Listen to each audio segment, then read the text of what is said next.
think I need to actually tell anybody who I am. I think everybody knows who I am. I'm the second oldest in our family, and I was the one that probably caused my father the most pain.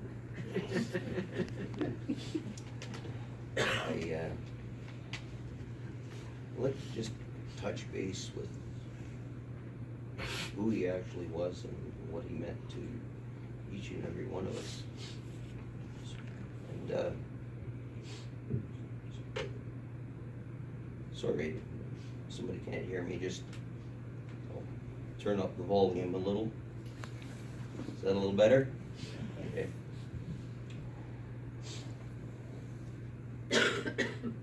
My dad came from a family, 6 kids. He made a family of 6 kids. He met my mom while they were in the forces. And needless to say, they carried on and married. My mother was a beautiful woman, and my father was quite handsome. And they made a beautiful pair, and that's where the 6 of us came from. A little sad because my sister can't be here today, but I know she's here in heart.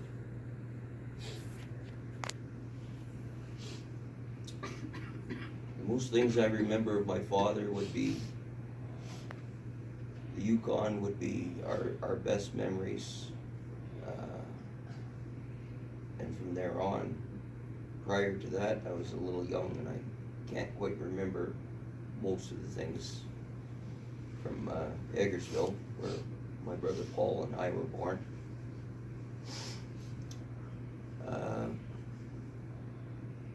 While we were in the Yukon, my father was probably just a little bit further ahead than all the car companies. He made us kids an electric car. Me and Paul, he made us an electric car out of a starter and batteries and put it all together. And our first test drive, he let Paul behind the wheel. Paul blew the wheels off the darn thing. So, needless to say, we went about looking around and found wheels that he could put air in. It would work much better. The car was a lot of fun. We brought it back from the Yukon with us when we moved to Brampton, Ontario, when he was posted to Brampton. There, we could only drive it a little bit once in a while, and then soon it was given away because, of course, the law didn't want us to be driving on the road with this little electric car. I don't know. Can't understand it. They allow them on the road now.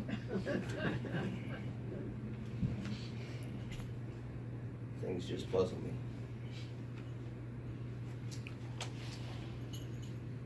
As we continued on, we had quite a nice time in Brampton. For 5 years, we didn't have to move anywhere. We didn't have to go anywhere. My father worked 2 jobs while we were in Brampton. He worked for Guest Hardware. And didn't seem to matter, you know, whatever it took. He always put his mind to it. He made enough money to look after us. While we were in Brampton, well, actually, before we left the Yukon, we brought this young fella, Sydney, with us. He was born up there. He was the Eskimo. And on the way down, my mom was pregnant with my brother Jim.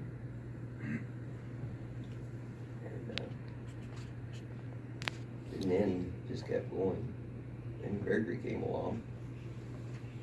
By the time Gregory got here, wound up in Montreal,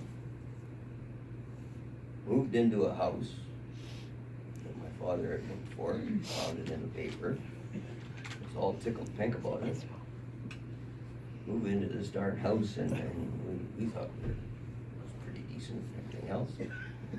Next thing you know, about maybe 3 months after being in the house, we wind up, the police come, tell us we have to get out of the house. They make us sit in a bus. What the heck's going on? Wouldn't you know it? My father rents this place off a part of the FLQ. Those who remember, it was the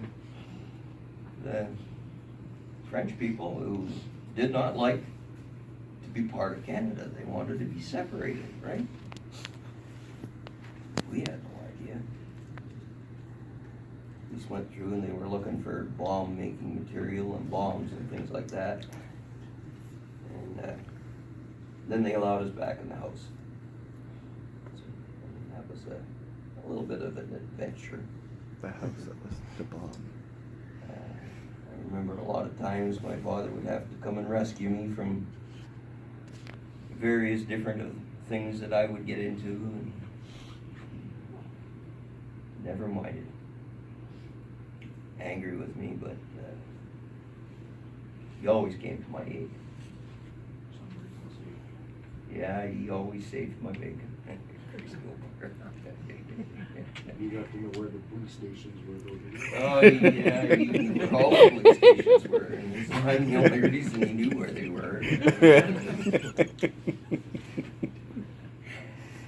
Yeah, he was quite the character himself, too. He was a little mischievous when he was growing up. His brother, Cecil, always used to remind me, he says, I'm the first, but you know darn well. Your father's the worst. I took that to heart a lot of times, and he said, my Uncle Cecil was my favorite uncle. He was special to me. He always saved my backside. I remember running away from Montreal. I found a wallet that had $500 in it, right? Well, I thought I would do the right thing. I would turn that over to the police. So when I went home, I told Mom and Dad about it. My father says, you didn't keep the wallet? I says, no, I gave it to the police. He says, those damn guys, these gobbler guys, he says, they're crooked. They're probably going to keep in pocket that money. Well, he calls the police station where he turned it in. They had no record of it. It never got turned in as far as they were concerned. He says, are you telling me a story? And I says, no, Dad, I'm telling you the truth. Well, he's getting angry with me. He wanted the truth. Tell me the truth. I says, I was. Then I got mad at him. Then I took off. Where did I go? I went straight to Toronto. From Montreal to Toronto. 15 years old, hitchhiking on the 401 highway. I was like my father. I was not afraid of anything. My father was not afraid of anything either. There was nothing that frightened him. He was a very strong man, very, very loyal to both his partners in life. He was extremely lucky, and he had a super nice friend that anytime he needed a hand or help or anything like that. His name's Nada. I says, sorry, sis, I have to do it. He loved Nada and Barb. You'll have to excuse me if I break up a bit here.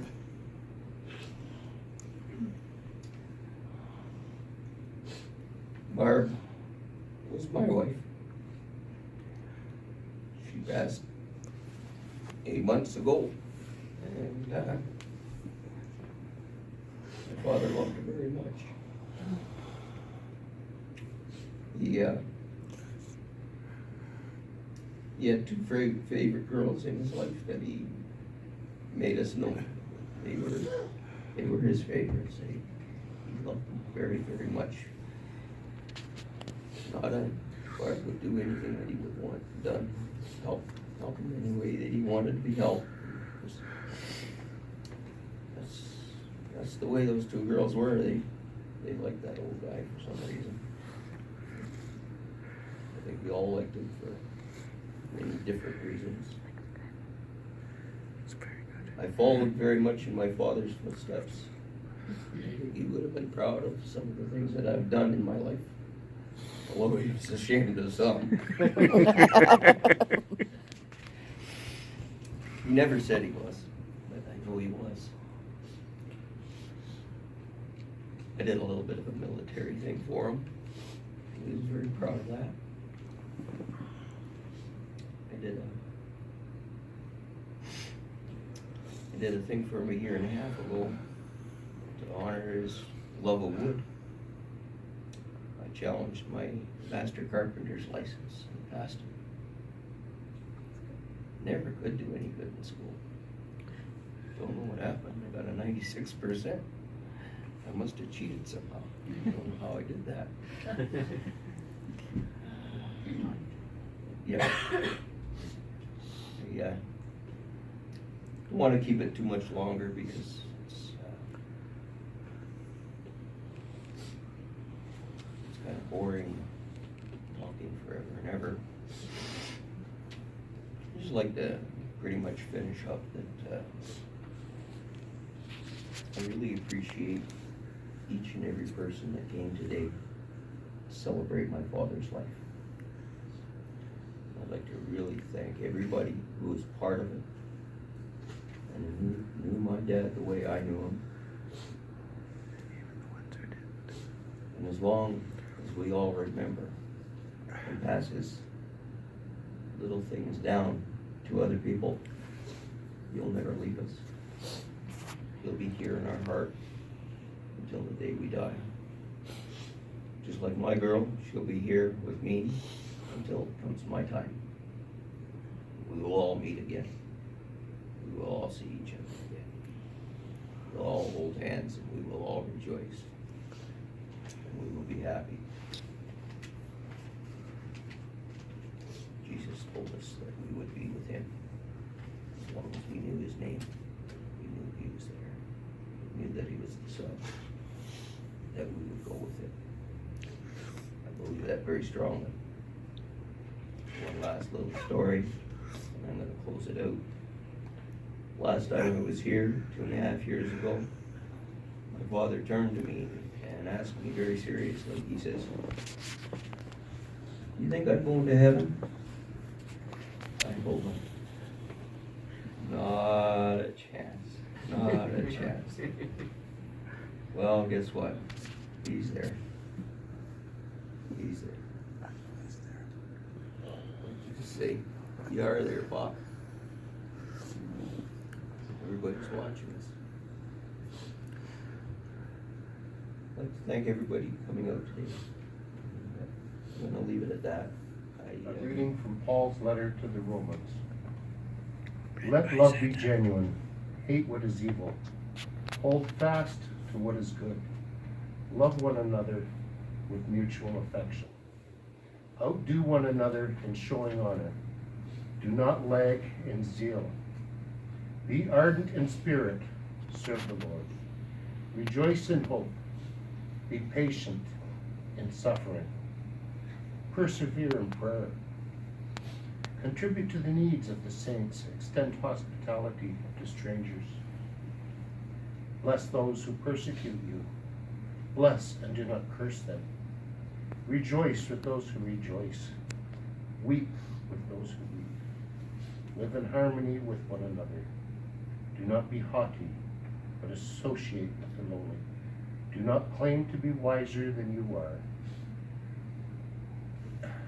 Do not repay anyone evil for evil, but take thought for what is noble in the sight of all. The word of the Lord.